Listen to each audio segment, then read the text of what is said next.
Hello friends, welcome to our YouTube channel that is sharp and smart. सबसे पहले thank you so much. आप लोगों के पिछली वाली पार्ट 2 की वीडियोस पे तो भाई बहुत सारे लाइक्स और बहुत सारे कमेंट्स आए हैं और आप लोगों ने बहुत अप्रिशिएट किया है, so thank you so much. आपकी उस अप्रिशिएशन ने ही बेसिकली मुझे इतना ज़्यादा मोटिवेट किया है कि मैं जल्दी से आपके पास पार्ट 3 की वीडियो लेकर आपके सामने हाजिर हो गई है। तो चले थोड़ा सा क्विक ओवरव्यू कर लेते हैं कि हम लोगों ने क्या क्या डिस्कस किया था। तो इसी चैप्टर की जो वीडियो की पार्ट 1 था उसमें हमने basic concept, what is matter, उसके करेक्टरिस्टिक्स क्या होते हैं, इसकी स्टेट्स क्या है, सॉलिड, लिक्विड एंड गैसेस, और लास्ट में एक छोटा टॉपिक डिफ्यूजन डिस्कस किया था। फिर हमारी जो वीडियो की पार्ट 2 थी उसके अंदर हमने पूरा फेज ट्रांसफॉर्मेशन का प्रोसेस डिस्कस किया था, जिसमें फेज ट्रांसफॉर्मेशन दो तरीके से होती है। First is by changing the temperature and second is by changing the pressure, उसे डिस्कस किया था। बाय चेंजिंग द टेम्परेचर में हमने 6 डिफरेंट प्रोसेसेस की बात की थी, जिसमें हम solid to liquid, vice versa, liquid to gas, vice versa, and gas से जो हमारे दोबारा से सॉलिड में आ रहे हैं उस चीज को हम लोगों ने डिस्कस किया था, जिसमें हमारे 6 प्रोसेसेस आ गए थे, right.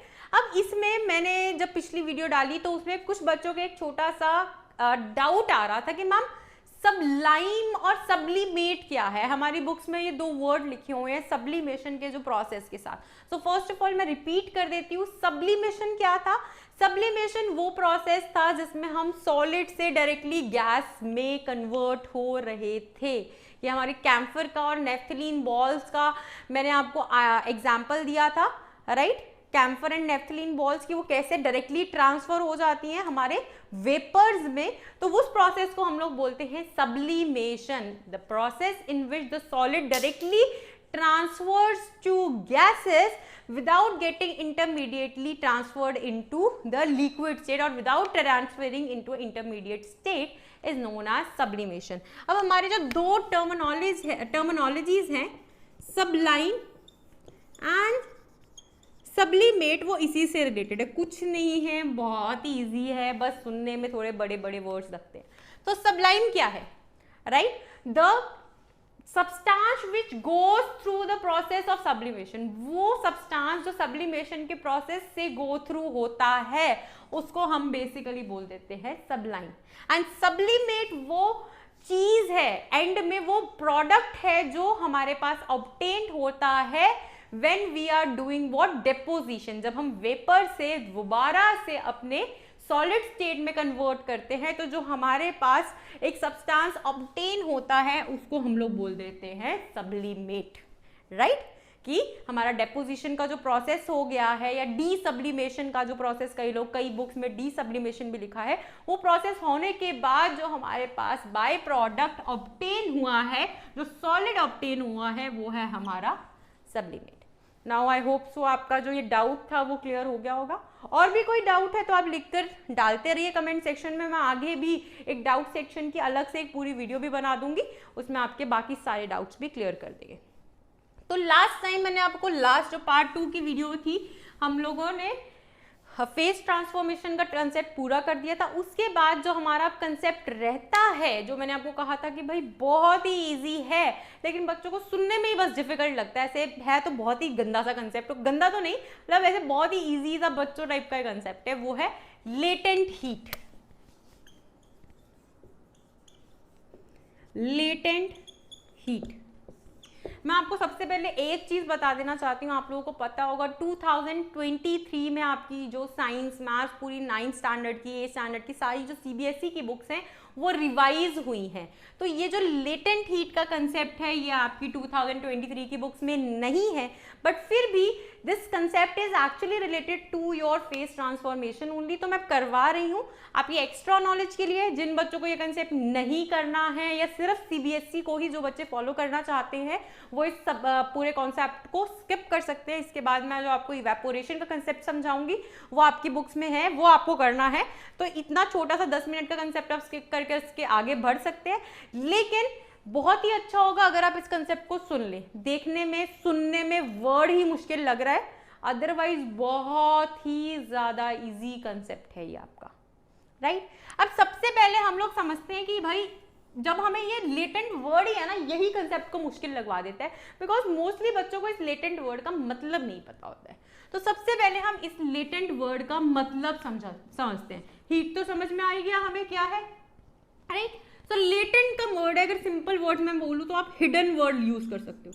Latent means hidden, hidden heat की बात हम लोग यहाँ कर रहे हैं।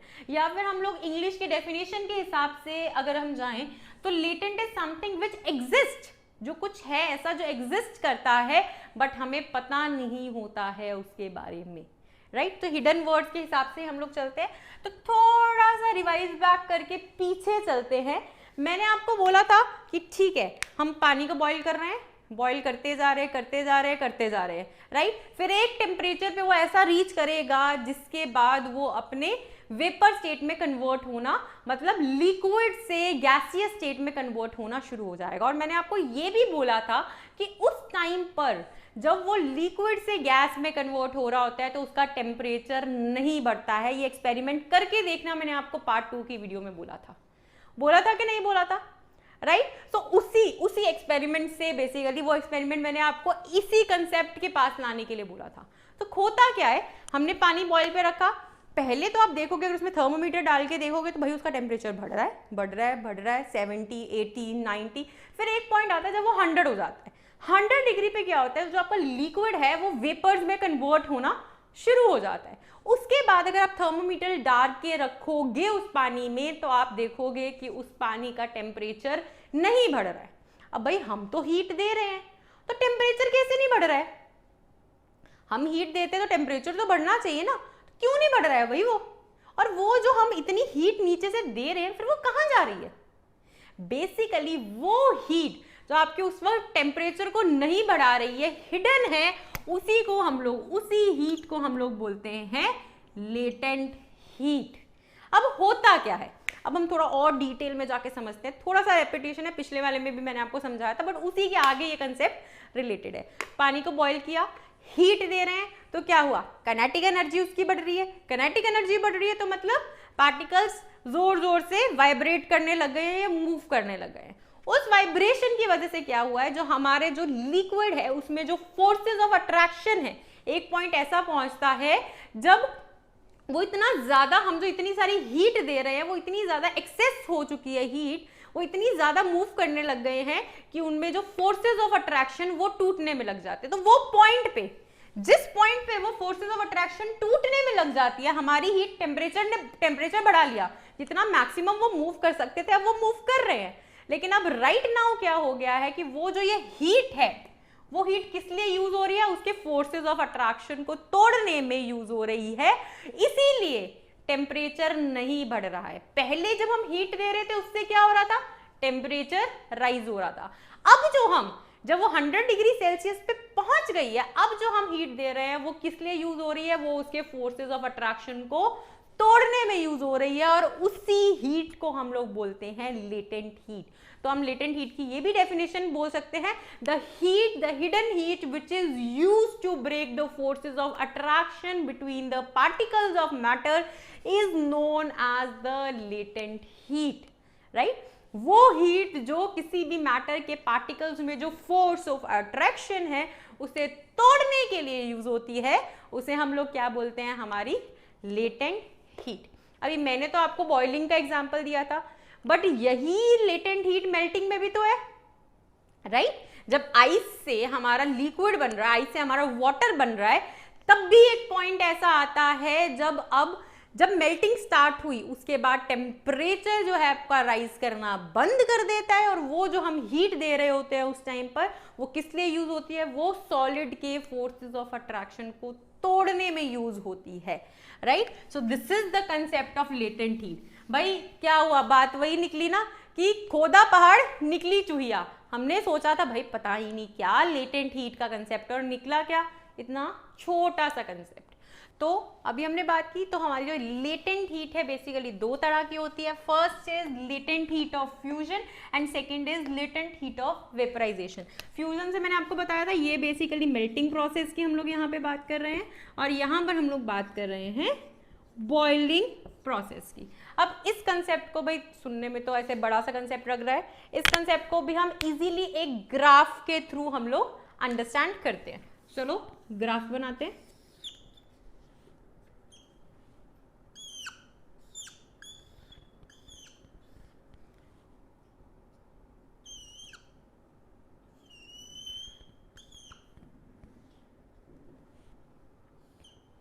तो ये हमारा ग्राफ है, तो इसके में भी हमारे हैं एक्स एक्सिस और वाई एक्सिस। तो इसमें हम लोग क्या कर रहे हैं, इस ग्राफ में बेसिकली हम लोग क्या कर रहे हैं, हम लोग इस ग्राफ में कोई भी एक मैटर है हमारा, कोई भी एक सब्सटेंस है, जैसे कि हम लोग बात कर लेते हैं, बेसिकली हम लोग ट्रांसफॉर्मेशन दिखाने वाले हैं सॉलिड से लिक्विड में, लिक्विड से हमारे आगे। तो इसमें क्या है, यहाँ पर हम लोग हीट ऐड करते जा रहे हैं। तो एक्स एक्सिस पे हमारा आ गया हीट एडेड, और वाई एक्सिस पे हम लोग क्या कर रहे हैं, हमारा टेम्परेचर इंक्रीज कर रहे हैं। बिकॉज हम लोगों ने यहाँ पर बात की ना, मेल्टिंग और बॉइलिंग में दोनों में हम लोग क्या करते हैं, हीट इंक्रीज करते हैं, ठीक है। तो यहां पर बेसिकली यहां पर हमारा कोई भी हमारे पास सॉलिड है, ठीक है, हमारे पास यहां पर हमारा कोई भी सॉलिड है, चलिए यहीं पे हमारे पास हमारा सॉलिड है। अब सॉलिड में क्या है, आई से समझ लो, हमने उसको हीट देना शुरू किया, राइट, टेम्परेचर बढ़ाया, हीट देना शुरू किया। सो हीट दे रहे थे तो यहां पर आप देखोगे प्रोपोर्शनली हमारा टेम्परेचर बढ़ रहा है, हीट दे रहे थे टेम्परेचर बढ़ रहा है, हीट दे रहे थे टेम्परेचर बढ़ रहा है। फिर एक पॉइंट आया, राइट, एक पॉइंट आया जब हमारा जो सॉलिड था वो लिक्विड में कन्वर्ट होना शुरू हो गया। तो इसको हम लोग क्या बोल सकते हैं, हमारा फ्यूजन प्रोसेस होने लग गया यहां पर, राइट। और इस फ्यूजन प्रोसेस के दौरान क्या हुआ, हमारा जो टेम्परेचर था वो कांस्टेंट रह गया यहीं पे, राइट। लेकिन हम लोग हीट तो इंक्रीज कर रहे हैं, यहां से यहां हमारा टेम्परेचर कांस्टेंट है, लेकिन हीट तो हमने दी है। तो यहां पर ये जो हीट है ये बेसिकली हमारी लेटेंट हीट है, जो कि यूज किस में हुई, लेटेंट हीट ऑफ फ्यूजन है, जो कि किस लिए यूज हुई, हमारे बॉन्ड्स को, जो फोर्सेस ऑफ अट्रैक्शन थी सॉलिड में, उसको तोड़ने में यूज हुई, ताकि वो मेल्ट होकर लिक्विड स्टेट में कन्वर्ट हो सके। सो राइट नाउ हम लिक्विड स्टेट तक पहुंच गए, एंडिंग जब इसकी हुई तो हम लोग लिक्विड स्टेट तक हमारा पहुंच गए। अब फिर क्या हुआ, फिर हमने और हीट दी तो क्या हुआ, अगेन टेम्परेचर राइज करना शुरू हो गया लिक्विड को, फिर हम लोग हीट देते गए, ठीक है। अब फिर से टेम्परेचर राइज करना हमारा शुरू हो गया। अब एक पॉइंट पे जाकर फिर से ये जो हमारा पर्टिकुलर पॉइंट है, इस पॉइंट पे जाकर फिर से क्या हुआ, हमारा टेम्परेचर ने बढ़ना बंद कर दिया। तो ये कौन सा पॉइंट है, हमारा बॉइलिंग पॉइंट। इस बॉइलिंग पॉइंट पे जाकर हमारा टेम्परेचर इंक्रीज होना बंद हो गया। अगेन अब ये यहां पे लिक्विड था, यहां सॉलिड था हमारा, अब ये यहां पर आकर हमारे गैस में कन्वर्ट होना शुरू हो गया। तो यहां पर भी क्या है, लेटेंट हीट है हमारी, जो क्या कर रही है राइट नाउ, लिक्विड की जो फोर्सेस ऑफ अट्रैक्शन है उसको तोड़ रही है, लिक्विड की फोर्स ऑफ अट्रैक्शन को तोड़ रही है। तो यहां पर क्या है, क्योंकि हमारा हीट तो बढ़ रही है यहां से, बट टेम्परेचर कांस्टेंट रहे। उसके बाद भी ये अब वेपर्स बन गए, तो वो वेपर बन गए, तो अब फिर से हमारी हीट इंक्रीज होनी शुरू हो गई। अब आता है, चलो इसको तो हम लोग हीट, लेटेंट हीट बोल रहे हैं, हिडन हीट हमारी। तो यहां पर जब हमारा टेम्परेचर इंक्रीज हो रहा है, इस हीट को हम लोग बोलते हैं सेंसिबल हीट, इसको हम बोलते हैं सेंसिबल हीट। यहां पर थी हमारी लेटेंट हीट ऑफ फ्यूजन, यहां पर है हमारी latent heat of vaporisation. Clear हो गया कंसेप्ट, डायग्राम समझ में आ गया अच्छे से, किस तरह से कौन सी दो टाइप्स की हीट है, सेंसिबल हीट जो हम देख सकते हैं, जो हमारे टेम्परेचर को बढ़ा रही है, लेटेंट हीट वो हीट है कि हम हीट तो दे रहे हैं बट टेम्परेचर में कोई चेंज दिख ही नहीं रहा है, हमें एग्जिस्ट कर रही है वो, लेकिन हमें नहीं दिख रही है, हमें तो कैसे ही दिखेगी, टेम्परेचर के थ्रू ही दिखेगी ना। So this is the hidden heat. अब मैं इसे इरेज करती हूँ। अब हम इसकी डेफिनेशन पे आ जाते हैं। अब दोनों का मतलब तो समझ में आ गया, लेटेंट हीट ऑफ फ्यूजन और लेटेंट हीट ऑफ वेपराइजेशन का। अब हम इसकी डेफिनेशन पे आ जाते हैं। सो ये क्या है, ये उतने अमाउंट, ये लेटेंट हीट कितनी है, that is the amount of heat needed to change 1 kg of solid to liquid. Amount of heat that is needed to change 1 kg of solid to liquid is known as your latent heat of fusion. ये याद रखना, 1 kg word लिखना बहुत जरूरी है. 1 kg of solid to liquid, right? और latent heat of vaporization में क्या है? 1 kg of liquid to vapors or liquid to gas. Amount of heat needed to change 1 kg of liquid into gas is known as latent heat of vaporization. याद रखना इनके units क्या होते हैं? Joules. Very important. जे से हम इसे represent करते हैं, राइट? अब लेटेंट हीट का जब भी कंसेप्ट एग्जाम्स वगैरह में आता है तो ऐसे डायरेक्टली नहीं आ जाता है. वो आपको कैसे क्वेश्चन पूछता है मैं आपको पूछती हूँ. अगर कभी आपने गरम उबलते हुए पानी में अपना हाथ दिया है तो जो आपके बर्न्स होते हैं, दूसरी तरफ एक उंगली को गर्म पानी में डाल लेना और एक उंगली को स्टीम जो निकलती है पानी से उसके नीचे रखना. तो जब हमारी स्टीम निकलती है तो जो हमारे बर्न्स हैं वो ज़्यादा हायर डिग्री ऑफ बर्न्स होते हैं देन जब हमारे हाथ पे गर्म पानी गिर जाता है या फिर हम अपना हाथ गर्म पानी में डाल लेते हैं उससे. तो क्यों ऐसा क्यों है? ऐसा इस लेटेंट हीट के कंसेप्ट की वजह से है. बिकॉज जब हमारे पास बॉइलिंग वाटर है, राइट, बॉइलिंग वाटर है, तब उसमें क्या है? सिर्फ वो हमारे पास सेंसिबल हीट है, right? 100 degree Celsius boiling water यही है ना, 100 डिग्री सेल्सियस. सो बॉइलिंग वाटर में यहां लिख देती हूं, जब हमारे पास बॉइलिंग वाटर है तो उसमें हमारे पास सिर्फ 100 डिग्री सेल्सियस में हमने अपना हाथ डाला है, राइट? लेकिन जब हमारे पास स्टीम है, स्टीम में क्या है? वो 100 डिग्री सेल्सियस भी है प्लस लेटेंट हीट भी है. इसलिए जो हमारे बॉइलिंग वाटर से जो हमारे बर्न्स होते हैं वो लोअर डिग्री के बर्न्स होते हैं और जो हमारे स्टीम है इट इज मोर हार्मफुल और उससे हमारे पास हायर डिग्री के बर्न्स होते हैं. ये क्वेश्चन बहुत बार आता है आपके एग्जाम्स में, तो इसे अच्छे से क्लियर कर लीजिए. सो यही आपका कंसेप्ट था लेटेंट हीट का. है ना इजी सा कंसेप्ट? है कुछ डिफिकल्टीज में? बिल्कुल इजी कंसेप्ट है, बट अभी के लिए इसे 2023 की बुक्स में से रिमूव कर दिया गया है. बट इजी सा कंसेप्ट है, आपको पता होना चाहिए, तो इसे जरूर देख लीजिए, ठीक है? इसके बाद जो हमारा नेक्स्ट चैप्टर है हम उसे डिस्कस करते हैं, दैट इज इवेपोरेशन. भाई वो दोनों बुक्स में है, 2023 में भी और पहले की भी है, तो उसको बिल्कुल स्किप नहीं करना है, ठीक है?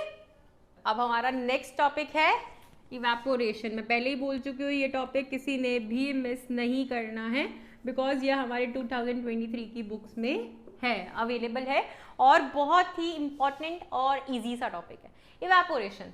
भाई वर्ड तो मुझे लगता है आप लोगों ने सुना ही होगा आपके आसपास का, रोज का, गर्मियों में तो रोज का प्रोसेस है जो ये इवेपोरेशन का प्रोसेस होता है. तो ये प्रोसेस है क्या?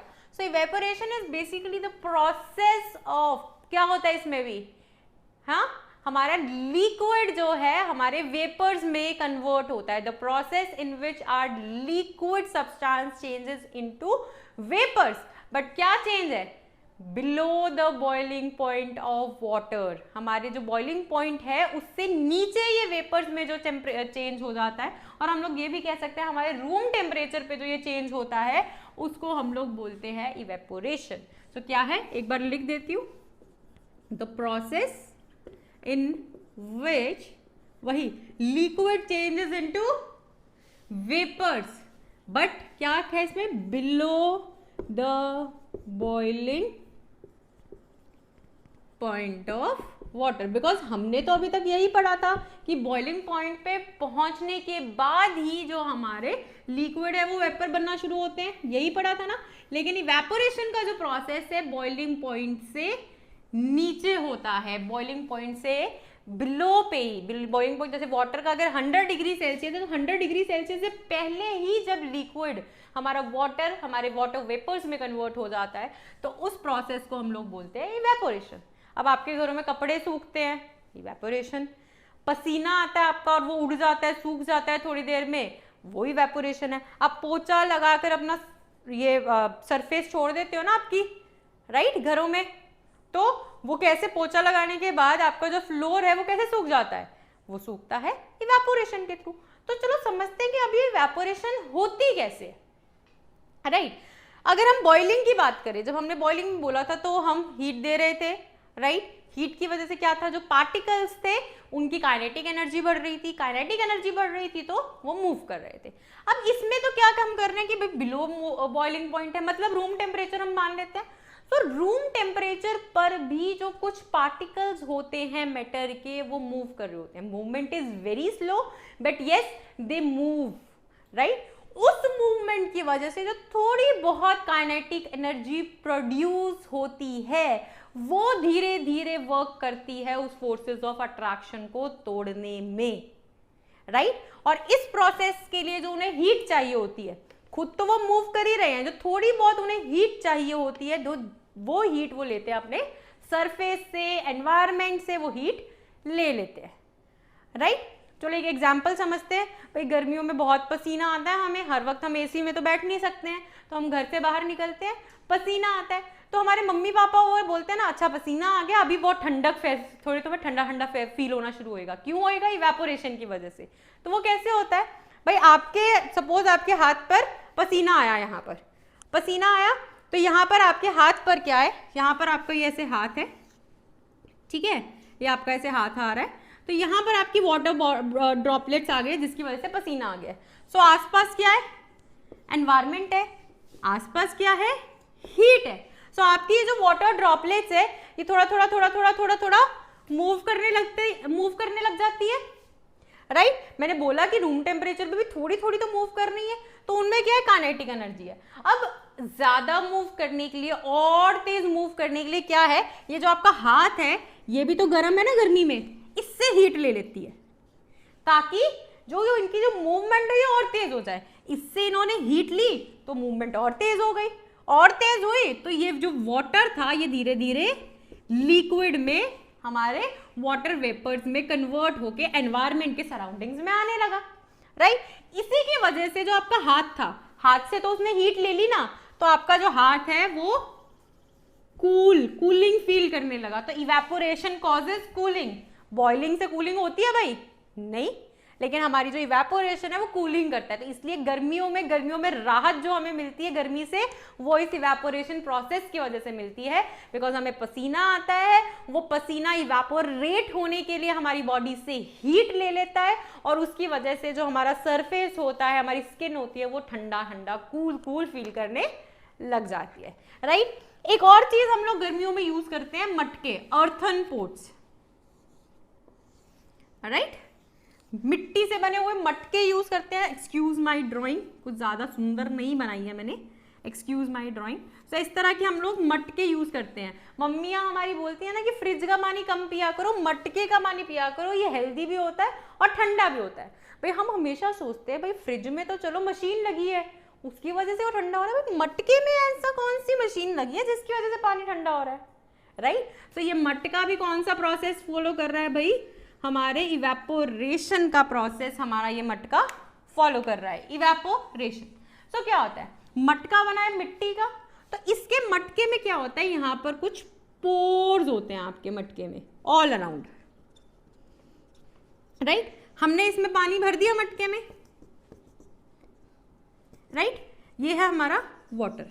अब ये पोर्स के थ्रू ये जो पानी है ये बाहर आने की कोशिश करता है, राइट। इस पोर के थ्रू, क्योंकि मूवमेंट तो है, मैंने आपको बोला कि रूम टेम्परेचर में भी थोड़ी बहुत मूवमेंट तो होती है, राइट। तो उस मूवमेंट की वजह से ये जो पानी है ये बाहर पोर्स के थ्रू बाहर आने की कोशिश करता है। अब बाहर आएगा, सरफेस टेम्परेचर तो इवेपोरेट करना चाहेगा ये, बिकॉज मूवमेंट हो रही है भाई, उसको तो उसका तो है कि हमें इवेपोरेट कर लूं।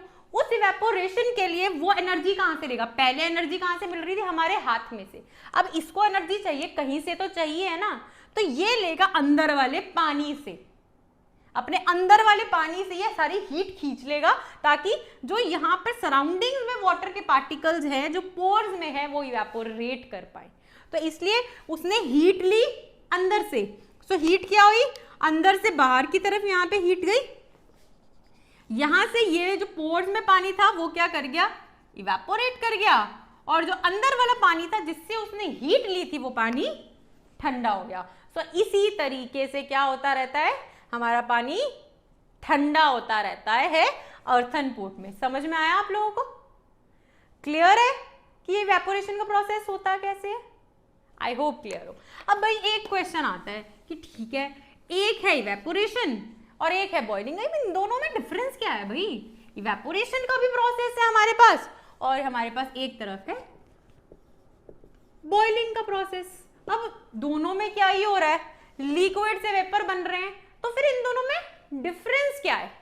राइट, सबसे मेजर प्रोसेस जो डिफरेंस है वो है स्पीड का। This is a very slow process. इसमें क्या, वो 2-4 बूंदे, 4-5 बूंदे जो हमारे बॉडी पे आई हुई हैं वही सिर्फ हमारी वेपर बनती हैं।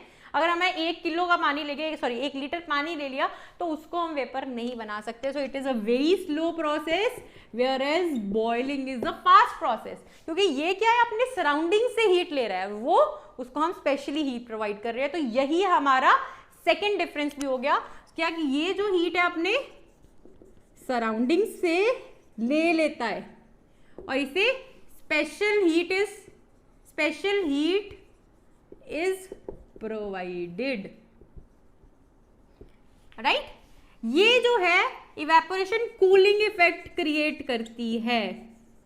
जहां से ये पानी मतलब हमारी हीट ले रही है वहां पर ये कूलिंग इफेक्ट क्रिएट करती है। यहां पर टेम्परेचर कांस्टेंट रहता है, बताया था ना जब बॉइलिंग होती है उस टाइम पे कांस्टेंट रहता है, लेटेंट हीट वाला कंसेप्ट। सो टेम्परेचर रिमेन्स कांस्टेंट, पर यहां पे टेम्परेचर डिक्रीज हो जाता है और कूलिंग इफेक्ट आ जाता है। राइट, ये एक बहुत ही ग्रेजुअल प्रोसेस है, मतलब धीरे धीरे करके थोड़ा होता रहता है। वेयर एज ये क्या है, ये एक बहुत ही विगरस प्रोसेस है, मतलब जल्दी होता रहता है, जल्दी हो रहा है। आपको देखा ही होगा, आपने पानी बॉयल पे रखते हो, पानी कितनी जोर से मूव करने लग जाता है। Last and very important difference, it takes place only on the surface. मतलब जो पानी आपके पोर से सरफेस पे आ गया था मटके के, वही इवेपोरेशन हो रही है, अंदर के पानी में इवेपोरेशन नहीं हो रही है। जो सरफेस पे आता जा रहा है पानी, उसमें इवेपोरेशन होती जा रही है। जबकि जो बॉइलिंग है वो ओवरऑल होती है, सारा पानी बॉईल करने लग जाता है। ऐसा तो नहीं है कि भाई थोड़ी सी जगह पे हो रहा है। So it takes place in the entire liquid, पूरे लिक्विड में हमारी बॉइलिंग होती है। तो ये कुछ डिफरेंसेस है आपके इवेपोरेशन और बॉइलिंग के बीच में। बहुत ही इंपॉर्टेंट कंसेप्ट है, पेपर में आ जाता है कि भाई ठीक है, दोनों में ही तो सेम चीज हो रही है, लिक्विड से वेपर बन रहे हैं, but then what is the difference? Right, so ये हो गया आपका इवेपोरेशन का कंसेप्ट। हमने इवेपोरेशन समझ लिया कैसे होती है, इवेपोरेशन डिफरेंट कैसे है, बॉइलिंग पॉइंट्स। तो हमारा नेक्स्ट टॉपिक है कि वो कौन से फैक्टर्स हैं जो लीड करते हैं इवेपोरेशन की। सो बेसिकली हमारे पास 6 फैक्टर्स हैं, मैंने आपके सामने लिखे हुए हैं। First is temperature, second is surface area, third is humidity, fourth is wind speed, fifth is boiling point of the liquid and sixth is pressure. तो हम एक एक करके से डिस्कस करते हैं। सो फर्स्ट इज टेम्परेचर, कि राइट नाउ हमारे एनवायरनमेंट में टेम्परेचर कितना है उस पर बहुत मैंने आपको बोला कि हमारे जो आसपास का टेम्परेचर, हम लोग स्पेसिफिकली कुछ हीटिंग वगैरह कुछ प्रोवाइड नहीं कर रहे हैं, तो हमारे आसपास का जो टेम्परेचर है, एनवायरनमेंट का जो टेम्परेचर है, उस पर बहुत डिपेंड करता है कि इवेपोरेशन होगी नहीं होगी और कितनी होगी। आपने मेजरली देखा होगा इवेपोरेशन कहाँ होती है, गर्मियों में ज्यादा होती है, या सनलाइट, जब हमारे पास सन चमक रहा है, सूरज है, तब ज्यादा होती है। सिर्फ तब नहीं होती है, बट तब ज्यादा होती है। तो क्योंकि टेम्परेचर अगर हाई है तो हमारी इवेपोरेशन का रेट हाई हो जाएगा। So temperature is directly proportional to evaporation. ठीक है, इफ टेम्परेचर इज हाई तो हमारी इवेपोरेशन भी हाई हो जाएगी। Right, understood. Second is surface area. तो मैंने आपको बोला था इवेपोरेशन किसी ना किसी सरफेस पे हो रही है। तो मटका है, अगर हम छोटा मटका लेंगे तो थोड़ा पानी उसके सरफेस पे आ पाएगा तो थोड़ी इवेपोरेशन होगी। अगर हम बड़े वाला मटका ले लेते तो ज्यादा पानी उसके सरफेस पे आएगा और ज्यादा इवेपोरेशन होगी। So right, again surface area is also directly proportional to evaporation, which means अगर सरफेस एरिया ज्यादा है तो हमारी जो इवेपोरेशन होगी वो ज्यादा होगी। अब है ह्यूमिडिटी। ह्यूमिडिटी का मतलब क्या है? ह्यूमिडिटी का मतलब है हमारे एनवायरनमेंट में पानी का रेट कितना है, वाटर रेट कितना है, राइट। तो इसी वजह से जो हमारे सी के इलाके होते हैं, कोस्टल एरियाज होते हैं, वहां ह्यूमिडिटी ज्यादा होती है क्योंकि पानी का रेट। या फिर हमारे जब बारिश होके चुकी होती है तब हम बोलते हैं आज बहुत ह्यूमिड है या गर्मी बहुत लग रही है, चिपचिप हो रही है, वो इसीलिए होती है क्योंकि ह्यूमिडिटी में क्या है, हमारे एनवायरनमेंट में ऑलरेडी पानी है। अब ऑलरेडी पानी है तो वो और पानी कैसे लेगा? अगर मेरे यहाँ पे पसीना आया हुआ है, पानी ऑलरेडी एनवायरनमेंट में बहुत ज्यादा है, तो ये वाला पानी ही इवेपोरेट होके वहां जाने के लिए जगह ही नहीं है, राइट। सो जब हमारी ह्यूमिडिटी हाई है तो इवेपोरेशन कम होती है। Means humidity is inversely proportional to evaporation, inversely proportional to evaporation, right. So ये दोनों क्या थे? टेम्परेचर और सरफेस एरिया डायरेक्टली प्रोपोर्शनल थे, वेयर एज ह्यूमिडिटी है इनवर्सली प्रोपोर्शनल। मतलब क्या है? अगर ह्यूमिडिटी ज्यादा है तो इवेपोरेशन कम होगी, अगर ह्यूमिडिटी कम है तो इवेपोरेशन ज्यादा होगी। Now next is wind speed. Wind speed का क्या मतलब है? हवा। अगर हवा ज्यादा चल रही है तो क्या होएगा? जैसे मेरे ये कपड़े लटक रहे हैं, ये तार बांधी हुई है, इससे मेरे कपड़े लटक रहे हैं। अगर हवा ज्यादा है, हवा की मूवमेंट ज्यादा है, तो क्या है, अब थोड़ा सा पानी इवेपोरेट हुआ, इस हवा में चला गया, तो इसमें तो ऑलरेडी पानी हो गया, ठीक है। तो क्या होएगा, थोड़ी देर बाद उस इवेपोरेशन का, अगर हवा कम है तो इवेपोरेशन का प्रोसेस का जो स्पीड है वो स्लो हो जाएगी क्योंकि एनवायरनमेंट में ऑलरेडी पानी हो गया, अब इससे ज्यादा पानी वो ले नहीं पा रहा है। लेकिन अगर विंड स्पीड ज्यादा है तो वो जो पानी उसने खींचा था वो आगे चला गया, तो अगली वाली हवा फिर से कम पानी वाली हो गई तो वो और लेगी। सो विंड स्पीड में क्या है, if wind speed is more, ठीक है, तो अगर विंड स्पीड हमारी ज्यादा है तो इवेपोरेशन भी ज्यादा होगी। Means wind speed is directly proportional to evaporation. समझ में आ गया? तो अभी तक हमारा टेम्परेचर, सरफेस एरिया और विंड स्पीड डायरेक्टली प्रोपोर्शनल है, जबकि ह्यूमिडिटी है इनवर्सली प्रोपोर्शनल। अब नेक्स्ट है बॉइलिंग पॉइंट ऑफ लिक्विड। अभी तक तो चलो हम पानी पानी पानी की बात कर रहे थे, बट इवेपोरेशन बाकी लिक्विड्स में भी तो हो सकता है ना। तो बॉइलिंग पॉइंट ऑफ लिक्विड का बहुत फर्क पड़ता है। अगर उस पॉइंट, पर्टिकुलर लिक्विड का बॉइलिंग पॉइंट बहुत ही हाई है तो हम रूम टेम्परेचर पे उसे इजीली पहुंच ही नहीं पाएंगे ना। So if boiling point of liquid is high तो इवेपोरेशन उसमें कम होगी, बिकॉज उतना रूम टेम्परेचर में पहुंचना तो डिफिकल्ट है। So it is boiling point of liquid is inversely proportional to evaporation, right. फिर हमारा लास्ट बचता है प्रेशर, राइट।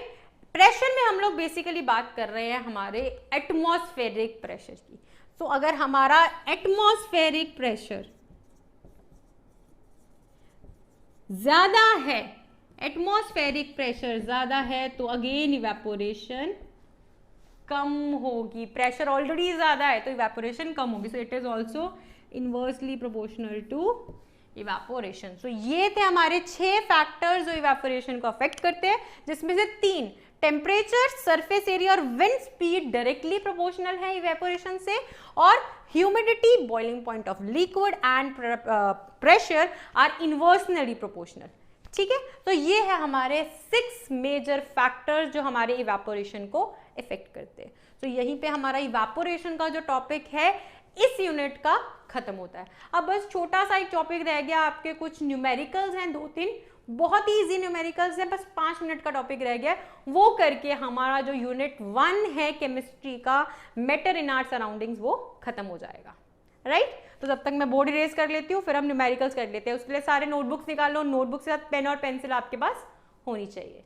जो लास्ट छोटा सा सबसे इजीएस्ट वाला जो हमारा कंसेप्ट रह गया है हमारी इस पर्टिकुलर पूरे चैप्टर का, वो है units of temperature.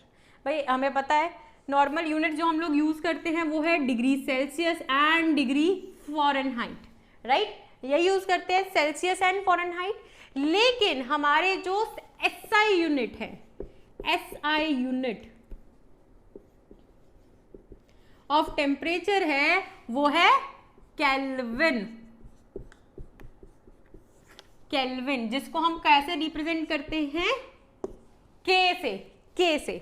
So 1 degree Celsius is basically equal to 273 Kelvin.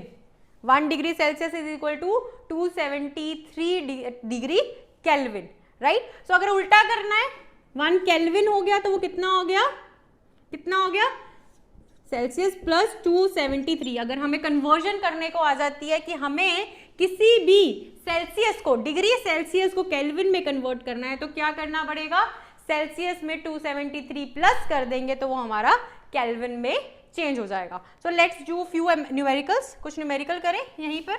ये हम लोग साइड में मैं दोबारा से ना छोटा सा करके लिख देती हूँ।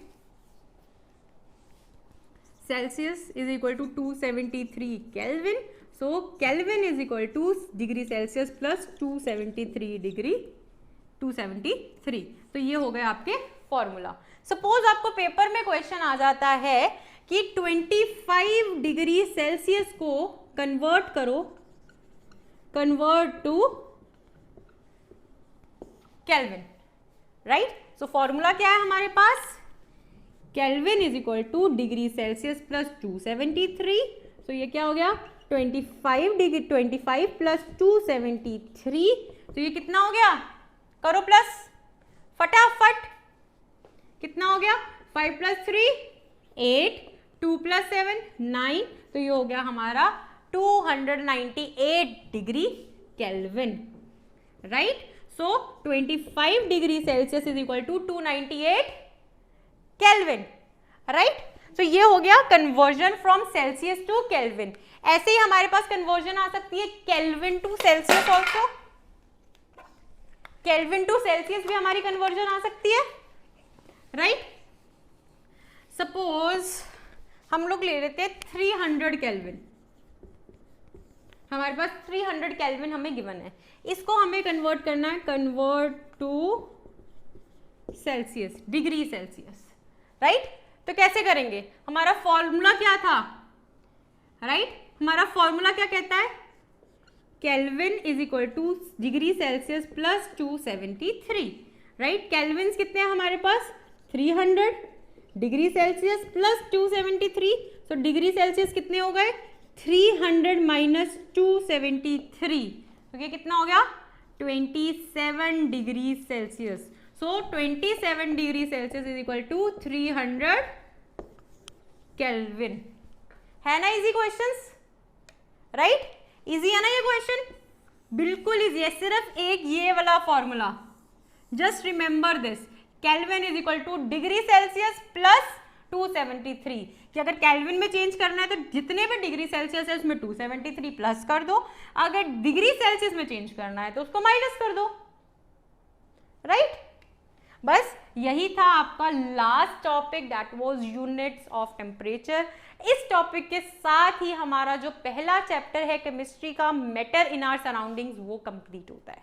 इसके बाद अगर स्टिल आपके पास कोई भी डाउट्स रह गए हैं, कोई भी आपको ऐसा लग रहा है कि कंसेप्ट मैंने छोड़ दिया है, या आपको ऐसा लगता है कि ये भी चीज़ हमें समझानी चाहिए थी, तो प्लीज़ मुझे कमेंट सेक्शन में बता दीजिए, मैं नेक्स्ट वीडियो में नेक्स्ट यूनिट के साथ उसको कवर कर लूँगी। देखते हैं, जितना आप प्यार ज़्यादा दोगे उतनी ही जल्दी वीडियो आएगी, उतनी जल्दी आपके कंसेप्ट क्लियर हो जाएंगे। तो बहुत सारे लाइक कीजिए। अगर आपको ये वीडियो पसंद आ रही है तो इसको अपने फ्रेंड्स के साथ, अपने क्लासमेट्स के साथ शेयर कीजिए, उन सबको भी बोलिए कि हमारे चैनल को सब्सक्राइब करें, बिकॉज आपके लाइक्स, कमेंट्स और सब्सक्राइबर्स ये हमारे लिए बहुत बड़ी मोटिवेशन होती है, right. Thank you so much, good bye.